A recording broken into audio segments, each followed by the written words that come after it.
Hey guys, Christian here, and I'm going to do a quick tutorial on Conjuring. So if you're wondering what Conjuring is like you're given a magic show. You're trying to create illusions that are having one light go to the next area, A to point B. Now, this concept's all about the imagination. And one way to think about it is you're totally porting these lights from one source to the other. Ooh. Okay, so when you're gloving, you're usually thinking of the idea of dancing with your hands.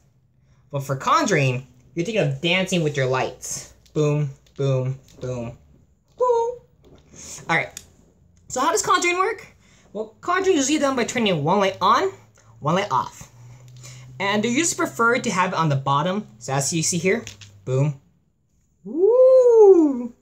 So, one thing that I've seen to have trouble between people or people who conjure when they start off is timing. As I said, turning it on and turning it off is the main concept. So as one light goes on, you click your buttons or your dots or whatever it is at the same time.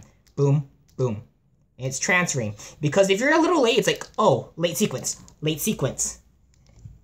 Now, troubles I've seen or people who I've seen glove are people who either do one clicks like I do, or people who have multi-modes, or chips, or lights, who just have multiple strobing, or modes, whatever you want to call it.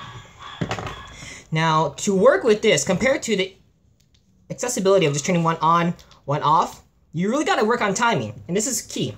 So as you can see here, you're going to go through different modes. Alright, so I'm going to do this. I'm going to turn one light off. I'm going to turn here. So 1, 2, boom. 1, 2, boom.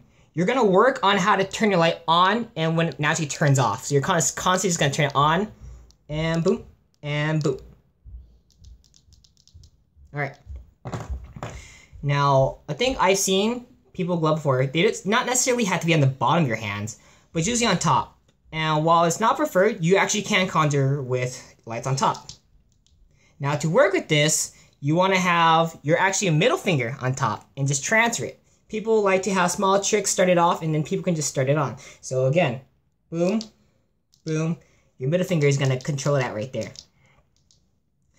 Now, examples of conjuring that I have seen is transferring through contact, in lack of better terms, in which, as I said earlier, one light, boom.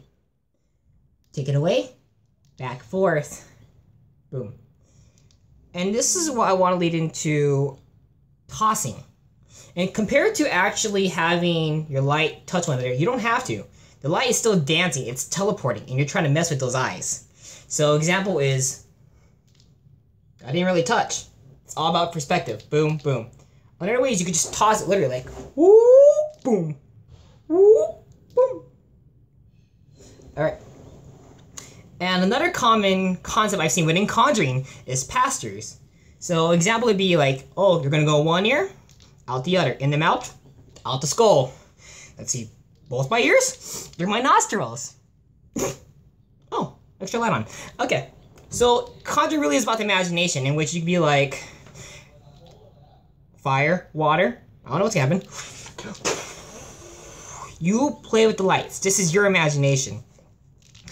And this is where I want to say is, you don't have to think of passing lights all the time.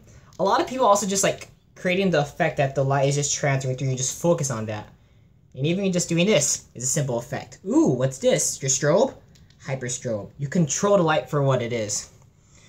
For people who have trouble doing the bottom of their lights, because I know people who have problem crushing this because they don't have the flexibility, dexterity. I will reference a friend, Zachary Smith, also known as Zoinks, who is known for his stretching. And trust me, at the beginning, I had trouble turning this on, turning it off. Ooh. So if you want to expand upon that and just get the extra flexibility, click down below for a link to get those extra stretches. Not only does he have stretches for conjuring, for finger dexterity, but he'll also teach you whips, he'll make you know how to last longer in gloving. Thank you guys so much for your time, and glove on.